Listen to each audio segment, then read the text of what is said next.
Hello students, welcome back to my channel. मेरा नाम है मीना मलिक और आपका मेरे यूट्यूब चैनल स्टडी लवर पर स्वागत है।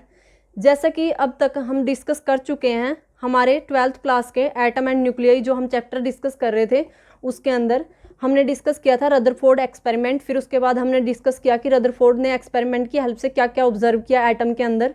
फिर उसके बाद हमने नेक्स्ट जो हमने क्लास ली थी लास्ट क्लास, उसके अंदर हमने डिस्कस किया था इलेक्ट्रॉन ऑर्बिट, एटॉमिक स्पेक्ट्रा और स्पेक्ट्रल लाइंस। ठीक है, अगर आपने मेरी वो वीडियोस नहीं देखी तो आपको मैं जो डिस्क्रिप्शन बॉक्स होता है उसके अंदर मैं आपको वहाँ पे प्लेलिस्ट का लिंक दे दूँगी, आप वो प्लेलिस्ट विजिट करके सारी वीडियोस देख सकते हो। ठीक है, तो अब आज जो हम डिस्कस करेंगे वो डिस्कस करेंगे। अब हमें क्या पता लगा यहाँ से, रदरफोर्ड ने ये तो पता कर दिया कि हाँ हमारे पास न्यूक्लियस होता है, कुछ सेंट्रल कोर होता है, उसके अंदर न्यूक्लियस है जहाँ पे पॉजिटिव चार्ज है और मास हमारा कंसनट्रेटेड है। उसकी हेल्प से हमें इलेक्ट्रॉन का भी पता लग गया कि रिवॉल्व करते हैं, लेकिन वहाँ पे क्या था, उसकी कुछ लिमिटेशन निकल गई। ठीक है, उसकी हेल्प से हमने सीरीज भी डिस्कस कर ली, लेकिन फिर वहाँ पे कुछ जो रदरफोर्ड एटम मॉडल था जो उसकी क्या हुई, कुछ लिमिटेशंस थी। वो लिमिटेशंस क्या थी आज वो डिस्कस करेंगे पहले, फिर हम Bohr model of hydrogen atom discuss करेंगे।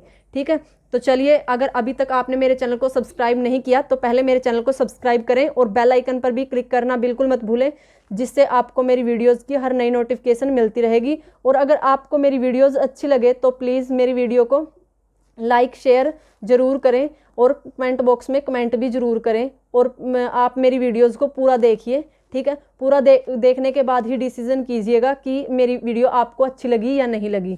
ठीक है, तो चलिए अब हम स्टार्ट करते हैं लिमिटेशंस पढ़ना। और आपको जब तक आप जो हम मेरी लास्ट वीडियोज़ हैं वो नहीं देखोगे तो आपको लिमिटेशन वाला जो ये टॉपिक है ये तो आपको समझ में आ जाएगा, लेकिन रदरफोर्ड मॉडल है जो हमारा वो बिल्कुल ब्रीफली आपको समझ में नहीं आएगा। ठीक है, डीपली। तो अब हम चलते हैं नेक्स्ट, जो हमारा है लिमिटेशन पढ़नी है हमें रदरफोर्ड एटम की। अब जो रदरफोर्ड एटम मॉडल था उसने क्या बोला था कि जो हमारे इलेक्ट्रॉन्स होते हैं, जैसे ये हमारा न्यूक्लियस है और न्यूक्लियस के चारों तरफ जो ऑर्बिट्स में हमारे इलेक्ट्रॉन रिवॉल्व करते रहते हैं, तो जो ये इलेक्ट्रॉन रिवॉल्व कर रहे हैं और उन्होंने बोला कि यहाँ पे क्या है, कॉन्स्टेंटली सेंट्रीपिटल फोर्स अप्लाई हो रही है, एक्सपीरियंस कर रहे हैं। अगर इसके पास सेंट्रीपिटल फोर्स है कॉन्स्टेंटली, ठीक है, अब सेंट्रीपिटल फोर्स यहाँ पे इलेक्ट्रोस्टैटिक फोर्स की वजह से हो रही थी, जो सेंट्रीपिटल फोर्स यहाँ पे एक्सपीरियंस कर रहे हैं हमारे इलेक्ट्रॉन्स, अगर ऐसा है तो हमारे इलेक्ट्रॉन तो कॉन्स्टेंटली एक्सेलरेटेड रहेंगे, मूव करते रहेंगे। और अगर हम क्या बात क्लासिकल इलेक्ट्रोमैग्नेटिक जो थ्योरी है हमारी, इलेक्ट्रोमैग्नेटिक थ्योरी, उसकी अकॉर्डिंग अगर हम देखें कि अगर कोई चीज़ कंटिन्यूसली एक्सेलरेट करती रहे तो वो क्या करेगी, जो उसकी एनर्जी है उसको लॉस कर देगी। अब अगर हम अपने से ही कंपेयर कर ले, अगर हम कंटिन्यूटी में काम करते रहें तो थकावट तो हमें होगी, क्योंकि हमारी एनर्जी क्या हो रही है, यूटिलाइज कर ली हमने। ठीक है, तो फिर थकावट होगी ना, तो हम क्या करेंगे, जैसे मान लो हम मॉर्निंग में काम करना स्टार्ट किया और हम कंटिन्यूटी में काम करते रहे तो हम क्या होगा, दोपहर तक हम अच्छे से काम कर लेंगे जब तक हमारे अंदर एनर्जी है। अगर हम खाना नहीं खाएंगे, दोबारा एनर्जी हमें नहीं मिलेगी तो हम थक जाएंगे, और थकेंगे तो हम आराम से बैठ जाएंगे। तो मीन्स अगर ये इलेक्ट्रॉन यहाँ पे रिवॉल्व कर रहे हैं और सेंट्रीपिटल फोर्स को फेस कर रहे हैं तो यहाँ पे क्या होगा, ये कंटिन्यूसली एक्सेलरेट कर रहे हैं, और अगर एक्सेलरेट कर रहे हैं तो यहाँ पे इनकी भी एनर्जी लॉस हो रही है। ठीक है, तो मीन्स ये रेडिएशंस की फॉर्म में कुछ एनर्जी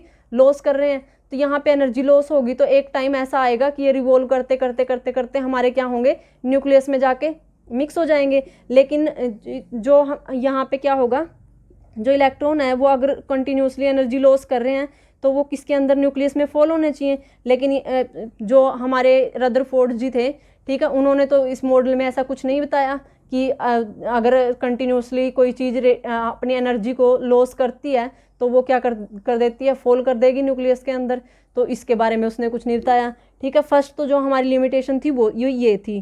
ठीक है, as the revolving electron loses energy continuously it must spiral inward and eventually fall in the nucleus. ठीक है, और जो सेकंड हमारी यहाँ पे लिमिटेशन थी, और यहाँ पे क्या है, जो हमें पता है कि जैसे मैटर कोई भी होता है, ठीक है, वो हमारा स्टेबल होता है, मैटर हमारा स्टेबल होता है। अगर मैटर हमारा स्टेबल है तो क्या हम ऐसा एक्सेप्ट कर सकते हैं कि ये एनर्जी लॉस करता रहेगा और लास्ट में जाके हमारा न्यूक्लियस में फॉल कर जाएगा। ठीक है, तो ऐसा नहीं हो सकता।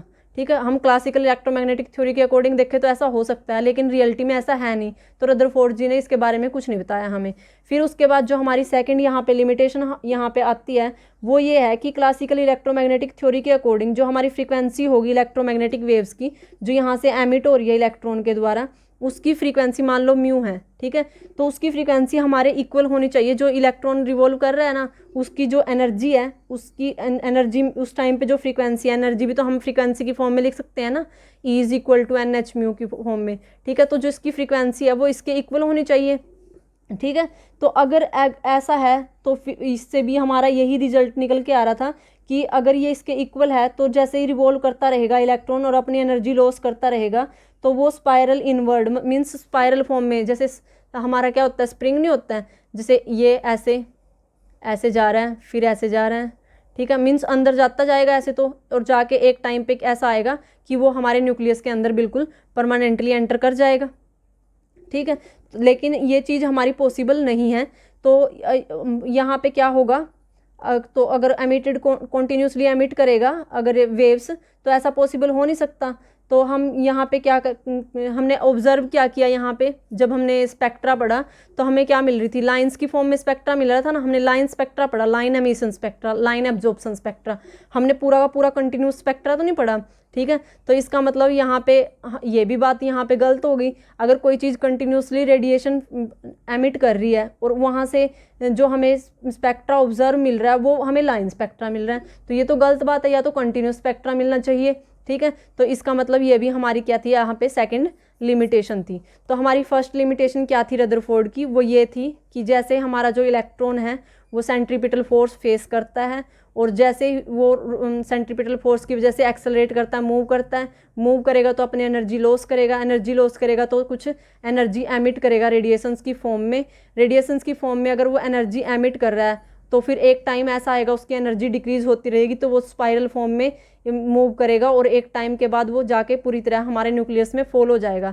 लेकिन जैसा कि हमें पता है कि हमारा मैटर स्टेबल होता है और ये चीज़ पॉसिबल नहीं हो सकती, तो फिर ये चीज़ हमें डिस्क्राइब नहीं की रदरफोर्ड ने भी, ये ऐसा क्या होता है वहाँ पे कि वो जब रोटेट करता है तो उसकी एनर्जी लॉस क्यों नहीं होती, ठीक है। तो एक तो लिमिटेशन ये थी।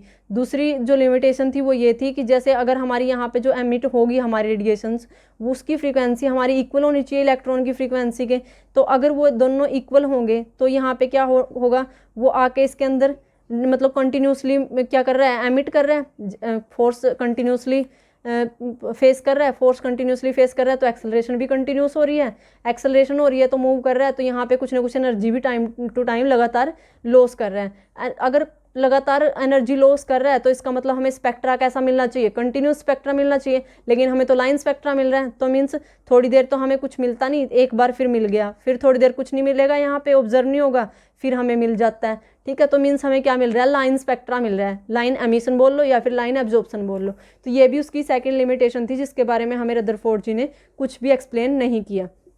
तो फिर इस जो ये लिमिटेशन थी, इन लिमिटेशंस को सोल्व करने के लिए कौन आए, नील बोर आए, ठीक है। उन्होंने फिर अपना जो मॉडल दिया, उन्होंने ये पूरा काम किया हाइड्रोजन एटम के बेस पे, ठीक है। उसकी भी कुछ लिमिटेशन थी लेकिन उन्होंने अच्छा काम किया, सक्सेसिव मॉडल माना जाता है हमारे एटम का, जो बोर मॉडल बोलते हैं जिसको, ठीक है, Bohr model of hydrogen atom अब हम डिस्कस करेंगे, ठीक है। तो जैसे ही हमारी लिमिटेशन फेस हुई, फिर हमारे नील बोर ने इन लिमिटेशन को सोल्व करने के लिए क्या किया, जो हमारी जो क्लासिकल मैकेनिक्स था उसकी जो इलेक्ट्रोमैग्नेटिक थ्योरी थी, जो क्लासिकल इलेक्ट्रोमैग्नेटिक थ्योरी, ठीक है, और उसको कंबाइन कर दिया उसने किसके साथ, जो हमारी क्वांटम कंसेप्ट थे, अर्ली क्वांटम कंसेप्ट थे जो प्लैंक ने दिए थे, प्लैंक्स ने, ठीक है, जिन्होंने साथ में प्लैंक्स कांस्टेंट को भी इंट्रोड्यूस किया था, जिसको हम एच से रिप्रेजेंट करते हैं, ठीक है। तो इनकी हेल्प से फिर जो हमारे नील बोर थे उन्होंने कुछ नए कंक्लूजन निकाले। वो कंक्लूजन क्या थे, जो फर्स्ट पोस्टुलेट था जो उसने कंसीडर किया वो ये था कि जो ये पूरा का पूरा कंप्लीटली आपको रदरफोर्ड से मैच करता हुआ दिखाई देगा, ठीक है, कि एटम के अंदर सेंट्रल कोर होती है जिसको हम न्यूक्लियस बोलते हैं, उसके ऊपर पूरा चार्ज कंसनट्रेट होता है और मास भी कंसनट्रेट होता है, ये भी रदरफोर्ड ने बोला था। और साथ में क्या बोला कि इसमें ना जितने भी सुटेबल इलेक्ट्रॉन्स इसके चारों तरफ रिवॉल्व कर रहे होते हैं, ठीक है, और उसको रिवॉल्व करने में कौन हेल्प कर रही है, सेंट्रीपिटल फोर्स चाहिए उसको रिवॉल्व करने के लिए। और सेंट्रीपिटल फोर्स किसकी वजह से आ रही है, इलेक्ट्रोस्टैटिक फोर्स की वजह से आ रही है। अगर आपको पता हो तो ये फर्स्ट पोस्टुलेट उसने भी तो दिया था, रदरफोर्ड ने भी तो सेम था, लेकिन यहाँ पे डिफरेंस क्या आया, डिफरेंस ये आया कि जो ये पोस्टुलेट है ना, ये सबसे ज़्यादा फोकस किस बात पे करता है, दिस पोस्टुलेट फोकस ऑन किस पे, कि जो इलेक्ट्रॉन्स हमारे रिवॉल्व कर रहे होते हैं ना, वो एक स्पेसिफिक एनर्जी, मतलब कुछ सर्टेन एनर्जी लेके ही रिवॉल्व कर रहा होता है। मीन्स वो अगर इसके पास मान लो यहाँ पे 5 जूल एनर्जी है इसके पास, ठीक है। इस ऑर्बिट में कोई इलेक्ट्रॉन तभी रिवॉल्व कर सकता है जब तक उस पर 5 जूल एनर्जी हो। अगर उससे कम या ज़्यादा हो गई तो वो इस ऑर्बिट में ही एग्जिस्ट नहीं करेगा, ठीक है। तो इसका मतलब क्या है, वो इतनी एनर्जी को उसको रखना ही पड़ता है। तो अगर वो इतनी एनर्जी को रखेगा तो मीन्स वो विदाउट एमिशन भी रिवॉल्व कर सकता है, ठीक है। तो जो इसका यहाँ पे फोकस था वो इस पॉइंट पे था कि जैसे वहाँ पे हमारी जो लिमिटेशन हमने देखी थी कि अगर हम देखें क्लासिकल इलेक्ट्रोमैग्नेटिक थ्योरी की हेल्प से, हमने देखा कि अगर कोई इलेक्ट्रॉन कंटिन्यूसली रिवॉल्व कर रहा है तो वहाँ से कुछ एनर्जी निकलेगी, एनर्जी लॉस करेगा तो वो जाके इसमें न्यूक्लियस में जाके फॉल हो जाएगा। लेकिन ऐसा कुछ नहीं होता, क्योंकि कोई भी इलेक्ट्रॉन कुछ स्पेसिफिक एनर्जी के साथ ही ऑर्बिट में रिवॉल्व करेगा। अगर वो उसमें से एनर्जी कम कर देगा ना, तो वहाँ पे क्या होगा, वो उस ऑर्बिट में एग्जिस्ट ही नहीं करेगा, वो दूसरे कम जहाँ पे कम एनर्जी होगी जिस ऑर्बिट में, वहाँ चला जाएगा वो, ठीक है। मीन्स वो आके हमारे न्यूक्लियस में फॉल नहीं होगा, लेकिन कम एनर्जी ऑर्बिटल वाले में चला जाएगा, ठीक है, मूव करके। और जब वो जाएगा और या फिर जब आएगा, ठीक है, जब लोअर एनर्जी स्टेट से हायर एनर्जी स्टेट में जाएगा तब भी कुछ एनर्जी लॉस करेगा, और जब हायर एनर्जी स्टेट से लोअर एनर्जी स्टेट में आएगा तब भी कुछ रेडिएशंस एमिट करेगा, ठीक है। ये तो चलो बाद का कंसेप्ट है। तो पहले इस पॉइंट से, जो पोस्टुलेट का पॉइंट है, इससे हमें क्या पता लगा कि बाकी सब उसने सेम बोला कि हमारे पास पॉजिटिव एक कोर है जिसको हम न्यूक्लियस बोल रहे हैं, इलेक्ट्रॉन उसके चारों तरफ रिवॉल्व कर रहे हैं, सेंट्रीपिटल फोर्स की हेल्प से वो रिवॉल्व कर रहे हैं इलेक्ट्रॉन्स, और जो हमें प्रोवाइड करवा रही है इलेक्ट्रोस्टैटिक फोर्स। तो अब उसने किस चीज़ पे फोकस किया, उसने कहा कि उनको इस ऑर्बिट में मूव करने के लिए कुछ सर्टेन एनर्जी चाहिए, और उस एनर्जी को वो कम ज़्यादा नहीं कर सकते। अगर कम ज़्यादा हो जाती है ना, तो वो इस ऑर्बिट की बजाय वो क्या करेंगे, दूसरे ऑर्बिट्स में मूव करना स्टार्ट कर देंगे, जिससे उसकी एनर्जी मैच करती है, ठीक है। तो मीन्स हम ये बोल सकते हैं विदाउट एमिशन भी हमारे जो इलेक्ट्रॉन्स हैं वो यहाँ पे क्या कर सकते हैं, रिवॉल्व कर सकते हैं, ठीक है। तो जो फर्स्ट पोस्टुलेट है हमारा फोकस करता है कि electron in an atom can revolve in certain stable orbits only without emission of radiant energy, ठीक है। बिना एमिशन के किसी भी प्रकार की कोई भी रेडिएशंस एमिट नहीं करते वो। तो अभी ऐसा क्या हुआ, यहाँ पे तो स्टेशनरी स्टेट आ गई, स्टेबल ऑर्बिट की बात कर रहे हैं। तो यहाँ पे क्या होगा, ईच जो हर प्रत्येक एटम होता है उसके अंदर कुछ डेफिनेट स्टेबल स्टेट होती हैं, ठीक है, और वो उनकी कुछ टोटल एनर्जी भी होती है। वो एनर्जी अब हम कैसे कैलकुलेट करेंगे, और उन स्टेट को हम स्टेशनरी स्टेट भी बोल सकते हैं। मीन्स यहाँ पे हमारे पास दो कॉन्सेप्ट आ गए, एक स्टेबल स्टेट और एक स्टेशनरी स्टेट, ठीक है। दोनों ही सेम है, कोई फ़र्क नहीं है, ठीक है, एक स्टेबल स्टेट और एक स्टेशनरी स्टेट। अब उसके बाद है जो यहाँ पे, अब हमें क्या करना है, एनर्जी निकालनी है। तो क्या होगा, अगर हम मान के चलें कि जो इलेक्ट्रॉन रिवॉल्व कर रहा है और उस इलेक्ट्रॉन की जो एनर्जी है वो हमारे पास m है, मूव कर रहा है वो वेलोसिटी v के साथ, और जिस ऑर्बिट में वो मूव कर रहा है उसकी जो रेडियस है, जैसे अगर वो इस ऑर्बिट में मूव करेगा तो उसकी रेडियस होगी कुछ, ठीक है। तो उसकी रेडियस हमने मान ली यहाँ पे r है। तो यहाँ पे सेंट्रीपिटल फोर्स हमने जैसे लास्ट वीडियो में भी डिस्कस किया था कि सेंट्रीपिटल फोर्स किसके इक्वल होती है, हमारी mv² बाय r के, ठीक है। और फिर यहाँ पे क्या होगा, इलेक्ट्रोस्टैटिक फोर्स भी हमारी फेस कर रहे थे यहाँ पे। तो अब हमारे यहाँ न्यूक्लियस है, न्यूक्लियस के अंदर तो बहुत सारा चार्ज है, वो चार्ज कैसे नहीं रिप्रेजेंट करते हैं हम न्यूक्लियस का, Z/E। Z/E क्यों, कि जैसे मान लो हम एक एटम की बात कर रहे हैं यहाँ पे सोडियम की, सोडियम का एटॉमिक नंबर हमारे पास होता है 11। अब यहाँ पे जितना इसका एटॉमिक नंबर है उतने ही इसके अंदर इलेक्ट्रॉन और उतने ही इसके अंदर प्रोटॉन है। तो मीन्स जो इसका टोटल चार्ज है न्यूक्लियस का वो प्रोटॉन रिप्रेजेंट करेंगे। तो यहाँ पे +11 इलेक्ट्रॉन चार्ज है हमारा न्यूक्लियस के ऊपर। तो इसलिए हमने 11 यहाँ पे किससे मैच कर रहा है, Z से, तो हम यहाँ पे क्या करेंगे, Z रख देंगे, ZE। तो ये हमारे चार्ज को रिप्रेजेंट कर रहा है जो हमारे न्यूक्लियस पे है। और यहाँ पे जो इलेक्ट्रॉन रिवॉल्व कर रहा है तो इलेक्ट्रॉन का तो चार्ज E है, (E) भी पुट कर सकते हैं, E भी, ठीक है। तो जब हम यहाँ पे इस जो हमारी इलेक्ट्रोस्टैटिक फोर्स में पुट करेंगे तो Q1 Q2/4 pi epsilon naught r square. तो यहाँ वैल्यू पुट कर दो, तो एक की जेड ई, दूसरे की ई, बाय में 4 pi epsilon naught r square. ठीक है, अब 1/4 पाई एप्सिलॉन नोट को के भी पुट कर सकते हैं, तो के पुट कर दो, k Z e square by r square. ऐसे करके भी हम इसको रिप्रेजेंट कर सकते हैं। फिर उसके बाद यहाँ से हम के की वैल्यू हमें पता ही है, जैसे 1/4 पाई एप्सिलॉन नोट होता है। अब हम इन दोनों फोर्स को क्या करेंगे, इक्वेट करेंगे। अब यहाँ पे इक्वेट कर दो, इसके बराबर ही पुट कर दो इसको, mv स्क्वेयर बाय आर। अब यहाँ पे एक आर से एक आर कैंसिल हो जाएगा, और जो यहाँ पे हमारी अगर हमें किसी भी चीज़ की वैल्यू निकालनी हो, आर की निकालनी है, तो आर की वैल्यू क्या आएगी, यहाँ से रेडियस पता लग जाएगी हमें। ठीक है, mv स्क्वेयर। ठीक, तो अगर हमें यहाँ से आर की रेडियस की वैल्यू पता लग जाएगी, तो हमें ये पता लग जाएगा ना कि ये ऑर्बिट हमारे कितने उसमें रिवॉल्व कर रहे हैं। ठीक है, तो यहाँ से हम कोई भी वैल्यू कैलकुलेट कर सकते हैं। मास तो हमें पता ही होता है इलेक्ट्रॉन का, और वेलोसिटी कैलकुलेट कर सकते हैं, रेडियस कैलकुलेट कर सकते हैं। ठीक है, ये था हमारा जो फर्स्ट पोस्टुलेट था। तो आई होप यहाँ तक आपको कोई प्रॉब्लम नहीं होगी। एक बार रिवाइज करवा देती हूँ कि हम क्या करते हैं। यहाँ पे एक सेंट्रल कोर लेके चलते हैं, जिसको हम न्यूक्लियस बोलते हैं। न्यूक्लियस के चारों तरफ हमारे पास इलेक्ट्रॉन रिवॉल्व कर रहे होते हैं, लेकिन यहाँ पे एक नया चेंज क्या आता है, जो इलेक्ट्रॉन्स इसके चारों तरफ रिवॉल्व कर रहे होते हैं वो सर्टेन एनर्जी के साथ रिवॉल्व कर रहे होते हैं, और वहाँ पे कोई भी एमिशन नहीं हो रहता है। जहाँ पे एमिशन नहीं हो रहता उस स्टेट को हम बोलते हैं स्टेबल स्टेट या फिर स्टेशनरी स्टेट। अब वहाँ की हमें फोर्स कैलकुलेट करनी है, तो फोर्स का फॉर्मूला हमें पता है, सेंट्रीपिटल का mv स्क्वेयर बाय आर होता है, और इसका Q1 Q2 by 4 pi epsilon naught r square. दोनों को इक्वेट कर देंगे, यहाँ पे वैल्यू पुट कर देंगे चार्ज की, और यहाँ से हम वैल्यू कैलकुलेट कर सकते हैं आर की और वेलोसिटी की। अगर हमें यहाँ से वेलोसिटी की वैल्यू पुट मिलती है, तो हम यहाँ से एनर्जी भी कैलकुलेट कर सकते हैं, हाफ mv स्क्वेयर वाला फॉर्मूला लगा के। ठीक है, तो फिर तो हम पोटेंशियल एनर्जी भी कैलकुलेट कर सकते हैं यहाँ से, तो मीन्स टोटल एनर्जी हम यहाँ से कैलकुलेट कर सकते हैं। तो इसलिए हमने ये जो फॉर्मूला है ये हमने यहाँ पे कैलकुलेट किया है। फिर उसके बाद हमारी आती है सेकंड पोस्टुलेट के ऊपर। तो अब सेकंड पोस्टुलेट क्या है हमारा, तो सेकंड पोस्टुलेट में हमें जो बोर हैं वो क्या बोलते हैं, वो बोलते हैं कि जैसे हमारे जो हमने क्या बोला कि कुछ स्टेशनरी ऑर्बिट्स यहाँ पे एग्जिस्ट कर रहे हैं, तो वो जो स्टेशनरी ऑर्बिट्स हैं उनकी भी जो वैल्यू है, जो उनकी मीन्स बोल सकते हैं हम यहाँ पे, जो उनकी क्या है, उनका एंगुलर मोमेंटम है वो भी क्या है, फिक्स है हमारे पास। मीन्स हमारे पास ये नहीं है कि हमारे पास कंटिन्यूटी में ऑर्बिट्स एग्जिस्ट कर रहे हैं, कि एक फर्स्ट ऑर्बिट है, फिर सेकंड है, फिर थर्ड है, फिर फोर्थ है, फिर फिफ्थ है। नहीं, हमारे पास कुछ स्टेशनरी ऑर्बिट है, और उस स्टेशनरी ऑर्बिट को हम कैसे कैलकुलेट कर सकते हैं, जो उनका टोटल एंगुलर मोमेंटम होता है हमारे पास, जो स्टेशनरी ऑर्बिट हैं उनका जो टोटल एंगुलर मोमेंटम है हमारे पास, टोटल एंगुलर मोमेंटम वो हमारा क्या है, इंटीग्रल मल्टीपल ऑफ h/2 पाई है। ठीक है, और h हमारा यहाँ पे क्या है, प्लैंक कांस्टेंट है।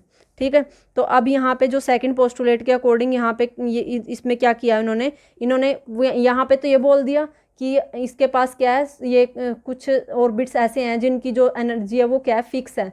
ठीक है, वहाँ पे मीन्स इलेक्ट्रॉन ऐसे एग्जिस्ट करता है जहाँ पे उनको कोई भी एमिशन की ज़रूरत नहीं होती, वो स्टेबल है। ठीक है, अब यहाँ पे उन्होंने क्या किया, उस स्टेबल जो हमारा हमने ऑर्बिट कंसीडर किया है उसको इसने डिफाइन किया। यहाँ पे क्या है, डेफिनेशन है सेकंड में।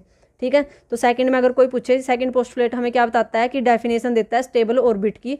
तो डेफिनेशन में क्या बोलते हैं कि जो इलेक्ट्रॉन हमारे रिवॉल्व कर रहे हैं, और हमें पता है कि वो रिवॉल्व कर रहे हैं डिस्क्रीट एनर्जी की फॉर्म में, मीन्स उनकी एनर्जी भी क्या है, डिस्क्रीट है। डिस्क्रीट मीन्स जैसे अगर किसी एक इलेक्ट्रॉन की एनर्जी 1 है, दूसरे की इलेक्ट्रॉन की एनर्जी 1 नहीं होगी, ना ही 1.1 होगी, ना 1.6 होगी, 1.7, मर्जी है कितनी भी हो सकती है, मे बी वो 1.6 भी एग्जिस्ट करती हो, या फिर सीधे वहाँ से 7 पे भी एग्जिस्ट कर रही हो। ठीक है, मीन्स डिस्क्रीट का मतलब क्या है, बीच में कुछ पार्ट हमें मिलेंगे नहीं। एक तो कंटिन्यूस होती है कोई चीज़, जैसे 1, 1.1, 1.2, 1.3, 1.4, 1.5, 1.6, 1.7, 1.8, ये तो कंटिन्यूस है। ठीक है, और एक डिस्क्रीट होती है। डिस्क्रीट जैसे हमें फर्स्ट पॉइंट मिल रहा है, फिर उसके बाद हमें 1.6 मिला, फिर आगे हमें 2.9 मिला। ठीक है, तो ऐसे फॉर्म जो होती है उनको हम डिस्क्रीट वैल्यूज़ बोलते हैं।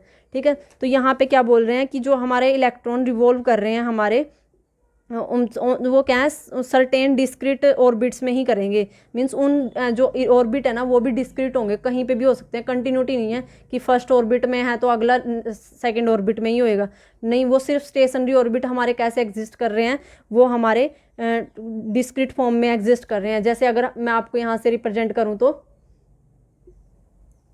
जैसे मैं आपको यहाँ पे बना के दिखाती हूँ। जैसे मान लो यहाँ पे हमारे पास ये होल है, ठीक है। अब एक तो बिल्कुल जो हमारा ऑर्बिट हो सकता है बिल्कुल इसके नज़दीक हो सकता है, बिल्कुल हम बिल्कुल नज़दीक ड्रॉ कर दें इसको, ठीक है।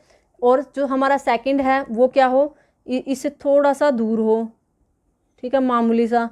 और फिर हमारा थर्ड, तो अब यहाँ पे क्या दिखाई दे रहा है हमें, जैसे ये न्यूक्लियस था, अब न्यूक्लियस के इस बीच में ऑर्बिट में भी एग्जिस्ट भी करता हो और ना भी करता हो, ठीक है। फिर हमने यहीं पे क्यों दिखाया, क्योंकि इसकी क्या एक डिस्क्रीट एनर्जी है ना, ठीक है, डिस्क्रीट लेवल है इनका।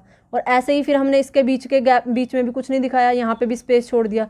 फिर उसके बाद अलग हमने ऑर्बिट दिखाया। वो इसलिए दिखाते हैं क्योंकि जो हमारे पास ये ऑर्बिट हैं ये कैसे हैं, डिस्क्रीट ऑर्बिट हैं हमारे, ठीक है, जिनकी कुछ ना कुछ स्पेसिफिक अलग से सर्टेन एनर्जी होती है। और वो इनका जो टोटल एंगुलर मोमेंटम होता है वो हमारा इंटीग्रल क्या होता है, इंटीग्रल मल्टीपल होता है हमारा h/2π का।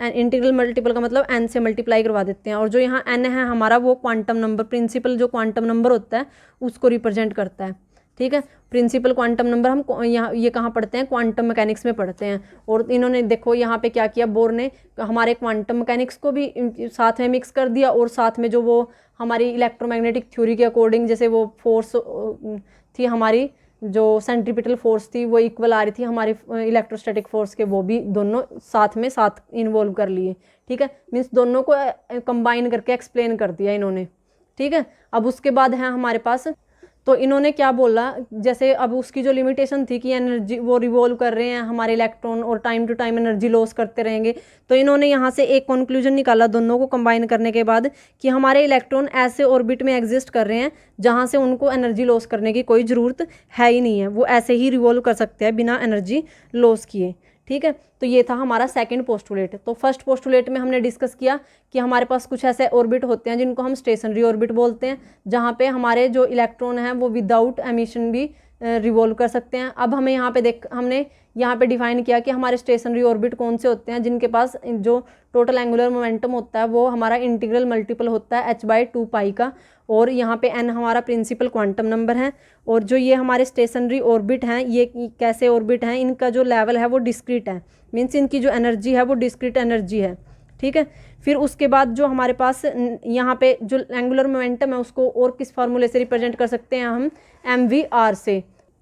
तो यहाँ पे जो हमारी टोटल एंगुलर मोमेंटम होता है वो होता है हमारा mv/r। जैसे हमने लीनियर मोमेंटम पढ़ा है, तो लीनियर मोमेंटम हमारा मास इंटू वेलोसिटी होता है, और जो हमारे जो एंगुलर मोमेंटम होता है इसको हम p से रिप्रेजेंट करते हैं और एंगुलर मोमेंटम को l से। तो यहाँ पे एंगुलर मोमेंटम किसके इक्वल होगा, p/r, मीन्स r/p होता है।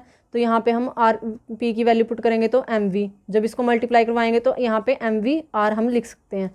तो हमारा जो एंगुलर मोमेंटम होता है वैसे तो mv/r के इक्वल होता है, और यहाँ से इसके अकॉर्डिंग क्या आया, जो हमारे यहाँ पे बोर ने हमें थ्योरी दी उसका जो सेकंड पोस्टुलेट में क्या बोला गया, जो टोटल एंगुलर मोमेंटम है वो किसके इक्वल होता है, nh/2π, ठीक है। तो हम इसके इक्वल पुट कर सकते हैं nh/2π। अब हम यहाँ से भी क्या, वेलोसिटी, जैसे n तो कांस्टेंट है, h भी कांस्टेंट है, पाई भी कांस्टेंट है, यहाँ पे मास भी कांस्टेंट है, v और r की वैल्यू भी कैलकुलेट कर सकते हैं।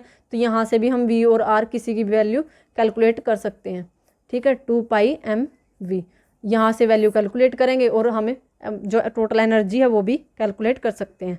तो ये थे हमारे दो पोस्टुलेट जो हमने आज डिस्कस किए, ठीक है। तो फिर वीडियो लेंथी हो जाएगी, तो बाकी जो हमारे पोस्टुलेट हैं वो हम नेक्स्ट क्लास में डिस्कस करेंगे। और आई होप कि आपको यहाँ तक कोई क्वेरी नहीं होगी। आप जब नेक्स्ट वीडियो क्लास में आओगे तो पहले इसको रिवाइज अच्छे से करके आना, फिर आपको जो नेक्स्ट हमारे पोस्टुलेट है उनको समझने में और भी आसानी होगी। आई होप कि यहाँ तक आपको कोई प्रॉब्लम नहीं होगी और आपने मेरे चैनल को सब्सक्राइब कर लिया होगा। अगर नहीं किया है तो प्लीज़ अभी मेरे चैनल को सब्सक्राइब कीजिए पहले, और बेल आइकन पर भी क्लिक करना बिल्कुल मत भूलें, जिससे आपको मेरी हर नई वीडियो की नोटिफिकेशन मिलती रहे। और अगर आपको मेरी वीडियो अच्छी लगती है तो प्लीज़ लाइक, शेयर और कमेंट ज़रूर कीजिए, जिससे मुझे भी मोटिवेशन मिलती रहे। तो चलिए मिलते हैं नेक्स्ट वीडियो में, तब तक के लिए bye bye, all the best. बने रहिए स्टडी लवर मीना के साथ।